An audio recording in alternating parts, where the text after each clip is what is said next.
Hi guys, back again with another video. Now in this video we're going to do the real life review of the FireBoltt Dream Watch. So this is an Android device on your wrist. So you get it in different colors. Basically the body color doesn't change, the strap color changes. So we'll be talking about what to expect from this. Now since this is a real life review, in real life reviews I actually used the product for at least 15 to 30 days and then talk about what to expect from this. So let's just go ahead, start with the video. Let's go.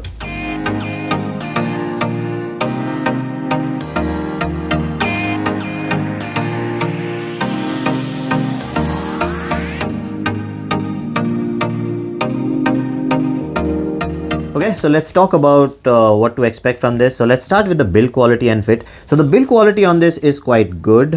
This is completely made of metal. The side is completely made of metal and you have glass in front. I'm not really sure if the back is plastic or glass, but the quality is good. Now it looks exactly like an Apple Watch, but it's much bigger than an Apple Watch. So I have the Apple Watch Series 7 45. The 45 actually looks small in front of it. So this is actually almost the size or maybe a little bit bigger than the Ultra. So it's going to be a big watch, and if you have small wrist then you may not like the size of it, but it's comfortable to wear. I haven't had any problems with any itchiness or anything, so no irritation on the skin. So build quality wise, for the price I think it's good. A lot of people are saying it's not that great, but for me it is okay. For 7,000 rupees I'm actually getting a metal build and everything looks premium. It may not be premium inside, but it looks premium. Now one thing that I really liked about this is the strap itself. The strap can be replaced with actual Apple Watch straps. Having said that, the strap, you can put an Apple Watch one, but the strap doesn't have any lock. So if you put it in, it'll just slide out. So that is something which is strange. You can adjust it and keep it in the center, but it keeps moving. Now let's talk about the display. Now the bezel around this is quite big. Even though the screen size looks big, but there's a thick bezel, so that I didn't like that much. The display is actually an IPS display with 600 nits of brightness, which is not that great outside. IPS display is okay when I'm consuming media content. If I'm watching a YouTube video or something, it's okay to see, but it won't be that clear. It's not really that high definition screen which they've been boasting about. It is just an average looking screen, and in the sunlight you can't really see much. The watch faces are also limited. There are some animated ones. The rest of them are just one time on top, and then they keep changing the wallpaper and calling it a new watch face. They should have given maybe a custom watch face option where I can just put my own wallpaper at the back and then change the time and do those settings. That is available on most of the cheap watches. This one they did not think about it. Now let's talk about the IP rating. Now this is rated IP67 and it's not. So the first day I was very confident, IP67, no problem. I went and washed my hand and the water went in through the speaker. So when you're wearing it, the speaker is right here. So when you're washing your hand, a little bit of water can go in here and my display conked off. So my display started blinking. So I immediately went and put it in a bowl of rice, kept it overnight, and it recovered. Then I thought maybe the SIM tray was loose or something. But no, the SIM tray was not loose. The water kept going from the speaker, and it happened to me again. And then the same thing happened, and I again put it in rice. Now the third time I've not taken it to the water. I've kept it. I don't think the third time it will survive. I was lucky that this is not an AMOLED display. AMOLED display would have just conked off. Since this is an IPS display, it still survived. But this is not waterproof. Please don't take it. Please don't wash your hand and all with this. Don't take it out in the rain. Keep it away from water. It's not waterproof. Now let's talk about the connectivity and input option. Now how can you input stuff onto this watch? So you get a keyboard. You can get an on-screen keyboard, which is really bad with accuracy. And I mean, forget fingers. I actually have pens, capacitive pens, which I can use to do that. Even with that, it is not accurate. One thing about the touch, I'll have to tell you now itself, that this has rounded corners. So all your X mark, or like you want to close pop-up window or anything, any app, you can't reach it properly. You will have to just keep guessing and going to the corner and doing like that. There is an option in the settings. You can go into the software and then make the instead of taking the full screen, it will try to bring the margin down. Then you will see a little bit of the corners, but even in that scenario, the touch is really bad. So accuracy touch wise, it's not good. The touch screen by itself, the navigation is fair enough. It's not great, but it's okay. Let's talk about the Wi-Fi connectivity. So it has only 2 gigahertz of Wi-Fi, no 5 gigahertz. It has 4G connectivity, because if you put a 4G SIM card, the 4G network, when it's connected to the 4G network and stays there, the battery drains like that. So with 4G connected, I've been able to use this not more than 6 hours. Now 6 hours is when I'm doing nothing on the watch. Nothing. I'm not using it. I'm not using it to do anything. If I try to watch videos and stuff on 4G, then like 1.5 hours, battery is dead from 100 to 0 in like 1.5 hours on 4G. The only thing I end up doing nowadays is putting it on Wi-Fi. I removed the SIM from it. I don't use the SIM in it anymore. I use it on Wi-Fi. So on Wi-Fi, the battery instead of 1.5 hours, if you're watching a video, it will give you half an hour more, so around 2 hours. The maximum battery life, like in a regular usage where I'm using it for some WhatsApp chat or some other small things, if I want to try, if I'm trying to play games and stuff, the maximum I've been able to get out of it is around 4 hours. That's it, not more than 4 hours. Now one good thing about this is it has Bluetooth, and you can actually use Bluetooth mouse or keyboard with this. I don't know, why will you use it? For what reason? For such a small screen, why will you use a big mouse or a keyboard? But that's there. If you want to install it and use it, I have Bluetooth mouse and keyboards which I've tried with this. It works. Not practical. I'm not going to use it anywhere, but it's there. When you're actually using the input button, so there are 2 inputs. There is one button here and one wheel.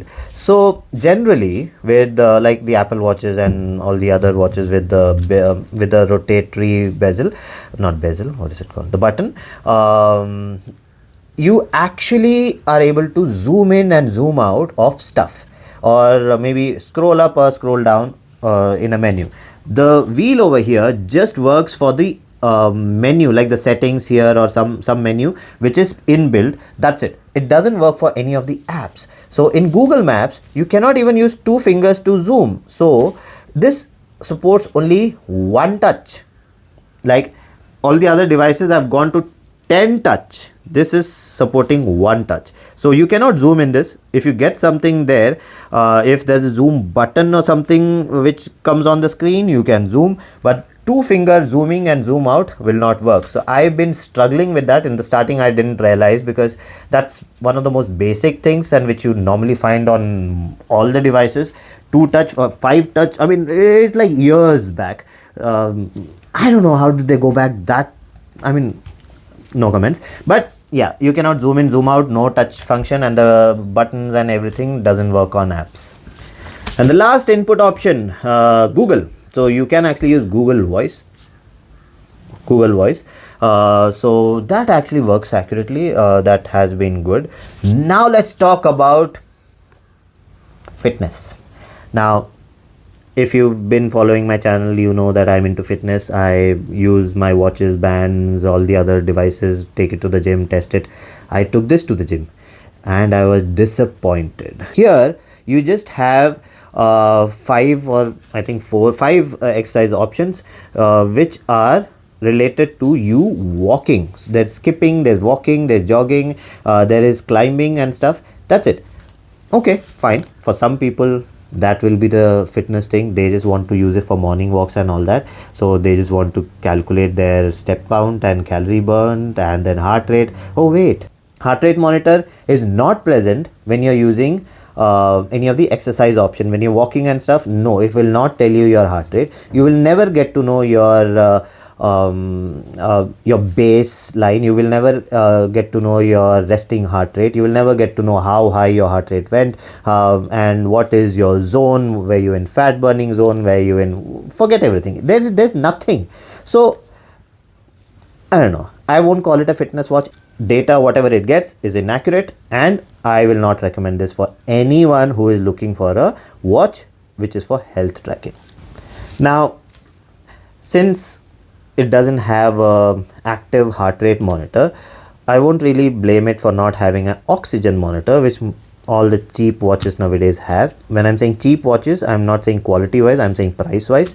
Price wise, the cheaper versions have oxygen monitor. This does not have that. Now forget sleep monitoring. Now all the watches do sleep monitoring. This even doesn't have that. So you cannot even see how long did you sleep, what was your sleep timing and everything. Nothing. Maybe with an update or something later on they can put it, but right now there's nothing there. Okay, now let's go to notification options. So when you get a smartwatch, the smartwatch actually connects to your main device, which is your phone. So here there is no such option. This is a standalone Android device, which whatever app you install, whatever notification comes from the app, you will be able to see, but you cannot pair it with another phone. So if you want to get something to use with your phone, it's not going to work. It's not that kind of device. It's only going to be a standalone device which you can connect with Wi-Fi or 4G and use it for whatever. So notification option wise, it doesn't support Android or iOS, anything. It doesn't support anything. Now let's talk about the software. Now the software on this is actually Android OS, but which is being managed by Fire OS. So the Android OS is not the latest one. It is Android 8.1, very old Android software, which is being used by which is being controlled by Fire OS, because you needed to give the watch options and everything. You had to give other watch like features for the Android device. So that's why that had to be done. So it's smooth. The OS is smooth. There's nothing wrong with that. You get actually 2 GB of RAM, 16 GB of ROM. So you have 16 GB of storage, which is actually decent for this kind of a device. Now Android 8.1, okay, maybe there are limitations, and maybe the size was small enough to fit into a watch and give you extra ROM space. I have used devices which have 16 GB of ROM, but then the OS itself takes so much of space that you can't really install many things on it. So this works. So I'm okay with the OS, and with the new update, the OS has been getting better. But I don't know, maybe with later updates, all the complaints that I have right now may not be there. So let's hope. So the OS is nice.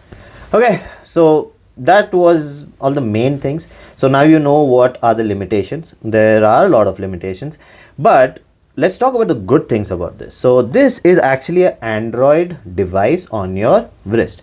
So what you can do with this is, like for me, I have to control my car. So I want to switch on, switch off the car, lock the car, do whatever. All those things can be done with this watch. So if you have like the Blue Link, if you have a Hyundai car and you want to use Blue Link on your wrist, so Apple Watch or your Wear OS, both of them support it, but they cannot work standalone. So I've tried it on both of them. They need the phone to go through it. The software is actually on the phone and the watch is actually a remote, and the if the phone is off, it will not work. Even if you have LTE on your watch, without the phone, the apps don't work because they need the phone to connect. Here, since the watch itself is a phone, I can install those apps standalone and I can use it directly to connect to devices. So that's something which I like, and that's the main reason which makes me keep this device. So there are times when even if I don't use 4G, I actually switch on tethering on my phone and I use the Wi-Fi on it to do stuff on the watch. So like if you're waiting somewhere or you're just getting bored, you can just switch on the Wi-Fi on your phone, hotspot on your phone, and connect your watch, and then you can play games on it. So I've actually tried Temple Run, I've tried Subway Surfer, I've tried Candy Crush, I've tried Ludo. everything works perfectly. The only problem is the screen is so small. So especially when you're playing Ludo, I'm pressing something else is getting pressed, so that problem will happen. But that's logistical problem, that the size is so small, you can't really do much about it, and that touch screen is not that great. So it's a fancy watch for the price. It's something that you can show off. You can wear it and you can say this is an Android watch and it can do this, it can do that, but it can't be practically used. It cannot ever replace your phone. This is going to be a second device, and if you want to use it as a second device, I will not advise getting a 4G SIM for it. I will advise do a hotspot on your watch, on your phone, and then use it that way. That way the battery life will be better and you will be able to use it for practical reasons. Now I'll not consider this as a fitness watch. I've already told you the fitness options are not there, but now you know what it can do. Now you can decide for yourself if this is for you or not. I have a lot of points, lot of nitpicking and stuff. What I'll do is I'll write all those points on my website. I'll put the link for that in the description. If you want to know more about what all it can't do or can do, or what are good or bad about this, all that will be there. So like even Paytm and stuff, you can use Paytm, but there is no camera, so you cannot scan, so you'll have to keep typing everything. Typing is already a problem. So you know, there are all those things have been written over there. You can go there and see that. So that's it for this video. If you like the video, please subscribe with the like button and do comment, and I'll see you again in another video. Bye bye.